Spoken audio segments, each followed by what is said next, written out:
বলিভিয়ার বিপক্ষে ব্রাজিল হেরে যাবার পর আপনাদের মনের মধ্যে অনেকগুলো প্রশ্ন তৈরি হয়েছে। কেন কার্লো আনচেলত্তি এতগুলো পরিবর্তন করালেন? কেন কার্লো আনচেলত্তি এমন প্লেয়ারদেরকে নামালেন যারা কিনা ম্যাচের রেজাল্ট বের করে আনতে পারবে না? অথবা একসাথে এতগুলো পরিবর্তন যদি করবেনই, তাহলে তিনি কেন পরাজয়ের তিক্ত স্বাদ গ্রহণ করবেন? সামনে বিশ্বকাপ আসছে, এখন থেকে যদি এভাবে হেরে বসে, তাও ছোট দলের বিপক্ষে, তাহলে তো প্লেয়ারদের আত্মবিশ্বাসে ঘাটতি পড়বে, ভক্তদের আত্মবিশ্বাসে ঘাটতি পড়বে। এই ধরনের সুইসাইডাল ডিসিশন কেন নিলেন কার্লো আনচেলত্তি? আপনার মনের মধ্যে এই প্রশ্নগুলো নিশ্চয়ই ঘুরপাক খাচ্ছে। একই সাথে আপনি প্রশ্ন করতে পারেন, রিচার্লিসন কোথায় হারিয়ে গেলেন? কেন তিনি নিজেকে মেলে ধরতে পারছেন না? এই ধরনের প্রশ্ন আপনার মনের ভেতরে ঘুরপাক খাওয়াটা খুবই স্বাভাবিক। প্রথমে একটা বিষয় একটু বলে নেই, আপনি যে দলকে পছন্দ করেন সেই দলের সমালোচনা করাটা আপনার জন্য অবশ্যই যৌক্তিক এবং আপনি করতে পারেন, এই অধিকারটা আপনার আছে। আপনি যদি একটা দলকে ভালোবাসেন, সেই দল যদি কোনো ভুল ডিসিশন নেয়, তাহলে আপনি সমালোচনা করবেন না? অবশ্যই করবেন। কোনো প্লেয়ার যাকে আপনি ভালোবাসেন, কিংবা এমন কোনো প্লেয়ার যে আপনার ভালোবাসার দলে খেলে, তিনি যদি খারাপ করেন, তাহলে আপনিও তাকে নিয়ে সমালোচনা করবেন। এখানে একটা বিষয় লক্ষ্য করতে হবে যে সমালোচনা করার আগে যৌক্তিক বিষয়গুলো খুব ভালো করে আপনাকে বুঝতে হবে, এবং আপনার সাথে যদি এই ব্যাপারগুলো নিয়ে খুব বেশি কেউ তর্ক করতে আসে, তাহলে তাকেও বুঝিয়ে বলতে হবে। আমি ছোট ছোট করে প্রশ্নের উত্তরগুলো দিয়ে যাচ্ছি। যদি কোনো প্রশ্ন মিস হয়ে যায়, তাহলে আপনি আমাকে যদি প্রশ্ন করেন, আমি চেষ্টা করব আপনার সেই প্রশ্নগুলোর উত্তর দেওয়ার। শুরুতেই একটা বিষয় আমি আপনাকে মেনশন করতে চাই যে কার্লো আনচেলত্তি এমন একটা সময়ে তিনি ব্রাজিল জাতীয় দলের দায়িত্ব নিয়েছিলেন, যেই সময়টা ব্রাজিল একেবারে ছন্নছাড়া ছিল। এটা আপনিও বিশ্বাস করেন এবং আমিও বিশ্বাস করি। সেই জায়গা থেকে কার্লো আনচেলত্তি চেয়েছেন যে এই কম সময়ের মধ্যেই দলটাকে কতটা গুছিয়ে নেওয়া যায়। শুরুতে আপনাকে একটা আলাদা বিষয় মেনশন করে বলতে চাই, তা হলো যে কার্লো আনচেলত্তি যখন ব্রাজিলের দায়িত্ব নিয়েছেন, এই সময়ে ব্রাজিল দলটা একেবারে ছন্নছাড়া ছিল। বারবার কোচিং পরিবর্তন, একই সাথে ব্রাজিল ফেডারেশনের প্রেসিডেন্ট পরিবর্তন, তারপরে কে আসবেন কে যাবেন, তারপরে তার সাথে কার্লো আনচেলত্তির সিনক্রোনাইজটা কেমন হবে, এই ব্যাপারগুলো নিয়ে পুরো পরিস্থিতিটা তো হজবরলা ছিল।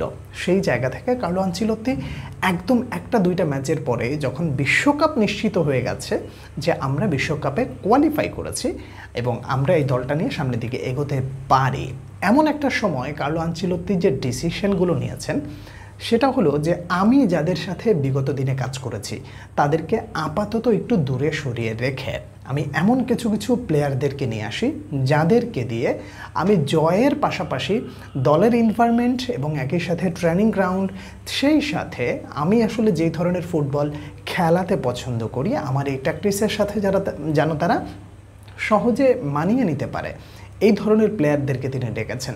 তিনি কিন্তু মেইন প্লেয়ারদেরকে সরিয়ে রেখেছিলেন, যে কারণে একটা বিষয় আপনাকে মনে রাখতে হবে, বিশ্বকাপ কোয়ালিফাই যখন ব্রাজিল করে গেছে, তারপর থেকে যে কটা ম্যাচ ব্রাজিল খেলেছে, অন্ততপক্ষে এই ইন্টারন্যাশনাল ব্রেকে চিলির বিপক্ষে আর বলিভিয়ার বিপক্ষে, এই দুইটা ম্যাচ ছিল কার্লো আনচেলত্তির হাতে এক্সপেরিমেন্টাল। তো এখানে উনি অনেক পরীক্ষা নিরীক্ষা করবেন, এটা খুবই এক্সপেক্টেড ছিল। পরীক্ষা নিরীক্ষা কিন্তু তিনি চিলির বিপক্ষেও কম করেনি, কিন্তু চিলির বিপক্ষের খেলাটা আর বলিভিয়ার বিপক্ষের খেলাটা কিন্তু আকাশ আর পাতাল তফাৎ।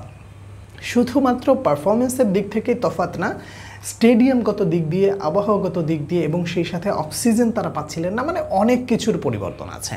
তো এই পরিবর্তনগুলো আপনাকে কিন্তু শুরুতেই মেনে নিতে হবে। নিজেদের ঘরের মাঠে ব্রাজিল যখন খেলেছে, দুর্দান্ত কিছু করে দেখিয়েছে। যখন বলিভিয়ার মাঠে গেছে, এটা এমন একটা মাঠ, এই মাঠকে বলা হয় এক প্রকার মিরপুরের মতন। যেমন বাংলাদেশ দলকে বা বাংলাদেশ ক্রিকেট দলকে আপনারা যতই শক্তিশালী বলেন না কেন, যতই ভালো পারফর্ম করুক না কেন, দেশের বাইরে গিয়ে তারা খুব ভালো করুক বা না করুক, মিরপুরে যখন আসে তখন তারা মোটামুটি বাঘের হুঙ্কারটা দিয়ে ফেলে। তার কারণ যে মিরপুর এমন একটা জায়গা, যে জায়গায় আমরা প্রতিপক্ষ যতই বড় দল হোক না কেন, তাদেরকে হারিয়ে দেওয়ার সক্ষমতা আমরা রাখি। তো খেলাটা হয়েছিল এরকম একটা গ্রাউন্ডে, যেখানে বড় অন্যান্য দল যারাই যায় তারাই খায়। তো সেই জায়গায় যে ব্রাজিল যে স্ট্রাগল করবে, এটা আশা করা হচ্ছিল যে ব্রাজিল এই ধরনের পরীক্ষার সম্মুখীন হবে। কিন্তু কার্লো আনচেলত্তি ওই জায়গাটাও যে সাহস দেখিয়েছেন, এই সাহসের তারিফ অবশ্যই করতে হয়। আপনি নিশ্চিন্ত থাকতে পারেন কিছু জায়গায় যে কার্লো আনচেলত্তি যখন বিশ্বকাপের মূল স্কোয়াডটা ঘোষণা করবেন, তখন আপনি নিরাশ হবেন না। তখন আপনি এমন কিছু প্লেয়ারদেরকে দেখবেন যাদেরকে দিয়ে তিনি কাজে লাগাতে পারেন, যারা ম্যাচ ঘুরিয়ে দিতে পারে, যারা ম্যাচ জয়ের জন্য সবটুকু ঢেলে দিতে পারে। এখন আপনি একটা প্রশ্ন করতে পারেন, তাহলে সময় কোথায়? সময় অবশ্যই আছে, শেষ হয়ে যায়নি। ব্রাজিল বিশ্বকাপের আগে অন্তত আরও 8টা ম্যাচ খেলবে। দক্ষিণ কোরিয়া রয়েছে এবং সেই সাথে ইন্টারন্যাশনালি বড় বড় কয়েকটা দেশের সাথে খেলার প্রস্তাবনা এবং প্রস্তুতি চলছে। তো সেগুলো যখন হবে তখন আরও বেশি আপনি দেখতে পাবেন যে ব্রাজিলের সাথে বা এই স্কোয়াড কার্লো আনচেলত্তির ট্যাকটিক্সের সাথে কতটা মানিয়ে নিতে পারে। প্লেয়ারদের পারফরমেন্সের দিকে যদি আপনি দৃষ্টি দেন তাহলে সবার আগে রিচার্লিসনের কথাটা বোধহয় আপনি এই মুহূর্তে বলবেন বা আপনার ব্রেনের ভেতর ঘুরতে পারে। দেখুন, যেই মাঠে খেলা হয়েছে এই মাঠে আপনি কি বলবেন যে গড়পড়তায় সবাই তো খারাপ খেলেছে, খুব একটা যে ভালো খেলেছে একজন ব্যক্তি ছাড়া। আপনি আমাকে আরেকটা নাম বলুন তো, অ্যালিসন বেকার ছাড়া আর একটা নাম বলুন যেই নামটা খুবই ভালো খেলেছে, যার খেলাটা আপনার চোখে লেগেছে। তো আপনি এরকম বলতে পারবেন না। তার মানে হলো যে পুরো দল খারাপ করেছে শুধুমাত্র অ্যালিসন বেকার ছাড়া, যে তিনি আপনাকে অন্ততপক্ষে বড় হারের হাত থেকে রক্ষা করেছে। ব্রাজিল 5 নম্বরে রয়েছে এই মুহূর্তে পয়েন্ট টেবিলে। তো ওইটা দেখে হয়তো আপনার কাছে ভালো লাগছে না, ম্যাচটা জিততে পারলে আপনার কাছে ভালো লাগতো, এইটা অবশ্যই সত্য কথা। কিন্তু পরিবেশের কারণে, স্টেডিয়ামের কারণে ব্রাজিলের মানে দলগত যে পারফরমেন্স এবং যে পেনাল্টিটা হয়েছিল সেই পেনাল্টিটা নিয়েও তো তর্ক বিতর্ক কম নয়। তো এই বিষয়গুলো নিয়ে আপনি যেভাবে মন খারাপ করে বসে আছেন, এতে করে একটা বিষয় পরিষ্কার যে হয়তো বা আপনি পরিস্থিতিটা বুঝতে পারছেন না, কিন্তু যদি পরিস্থিতিটা বোঝেন তাহলে কার্লো আনচেলত্তিকে আপনার বিশ্বাস করতে হবে, একই সাথে পরিস্থিতি বিবেচনা করতে হবে। আপনি বলতে পারেন যে এতগুলো রোটেশনের তো কোনো প্রয়োজন ছিল না। নিঃসন্দেহে আমি আপনার সাথে একমত, এতগুলো রোটেশনের আসলেই কোনো প্রয়োজন ছিল না। কিন্তু ওই যে একটা কথা বললাম, কার্লো আনচেলত্তি যে রোটেশনটা করিয়েছেন এটা তো তার একটা ভবিষ্যৎ পরিকল্পনার অংশ। তিনি কাদেরকে নিয়ে বিশ্বকাপের পরিকল্পনা করবেন, কাদেরকে তিনি বিশ্বকাপের স্কোয়াডে রাখবেন, তো এই পরিকল্পনাটা তাকে করার জন্য একটা পর্যাপ্ত সময় তো দিতে হবে। সেই সময়টা কিন্তু কার্লো আনচেলত্তি পাননি। তো যেহেতু বিশ্বকাপ কোয়ালিফাই হয়ে গেছে বা ব্রাজিল সুযোগ পেয়ে গেছে, টিকিট কেটে ফেলেছে, এখন যেই সময়টুকু আছে সেই সময়টুকু নিজেদের ভেতরে থেকে এই পরিবর্তন করাটা কার্লো আনচেলত্তির জন্য মোটেও ভুল সিদ্ধান্ত ছিল না। তিনি মোটামুটি বুঝে গেছেন যে আমাকে কিভাবে মানিয়ে নিতে হবে।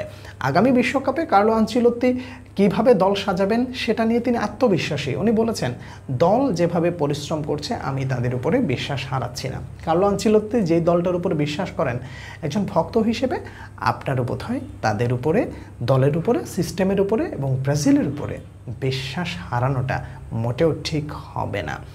বলিভিয়ার বিপক্ষে ম্যাচ দেখে আপনি তৃপ্ত হতে পারেননি, এটা সত্য কথা, কিন্তু আপনাকে মেনে নিতে হবে যে পরিস্থিতি আসলে ব্রাজিলকে তার ন্যাচারাল খেলাটা খেলতে দেয়নি। বলবেন তাহলে ওরা পারলো কি করে? ওরা পেরেছে ভাই, এটা ওদের হোম গ্রাউন্ড। এছাড়া বিশ্বকাপে জায়গা করে নেওয়ার জন্য ওদের সামনে এখন একটা সুযোগ রয়েছে, তাহলে সেই সুযোগটা তারা সবটুকু উজাড় করে দিয়ে তারপরে সেই সুযোগটা তারা লুফে নিতে চাইবে। আপনি নিশ্চয়ই খেলা দেখলে আরও একটা বিষয় ভালো করে মার্ক করেছেন, তা হলো ব্রাজিলের কোনো একজন প্লেয়ার কিন্তু ইনজুরিতে পড়েনি, কিন্তু ওদের মধ্যে কতগুলো প্লেয়ার ইনজুরিতে পড়েছে। অন্ততপক্ষে 3 জন স্ট্রেচারে করে বাইরে চলে গেছে, সেটা কিন্তু ব্রাজিলের জন্য হয়নি। ব্রাজিল যে কোনো প্লেয়ার ইনজুরিতে পড়েনি এটার জন্য বরং আপনি আরও শুকরিয়া আদায় করতে পারেন যে না, অন্ততপক্ষে কেউ মাঠ থেকে বের হয়ে যায়নি। তো এই পরিস্থিতিগুলো বিবেচনা করলে এত দ্রুত একটা ম্যাচের খারাপ পারফরমেন্সের জন্য নিরাশ হওয়া কিংবা অতিরিক্ত সমালোচনা করা এবং সেই সমালোচনার কারণে নিজেদের আত্মবিশ্বাস ছোট করে ফেলা, ক্ষীণ করা, এটা মোটেও যৌক্তিক বলে আমি মনে করি না। আমার কাছে যা মনে হচ্ছে সেটাই আপনার সামনে তুলে ধরলাম। আপনার যদি কোনো প্রশ্ন থাকে নিশ্চয়ই করবেন, আমি উত্তর দেওয়ার চেষ্টা করব। পরবর্তী ভিডিওতে আবারও আপনাদের সঙ্গে দেখা হচ্ছে, কথা হচ্ছে। সেই পর্যন্ত অনেক অনেক ভালো থাকবেন। আল্লাহ হাফেজ।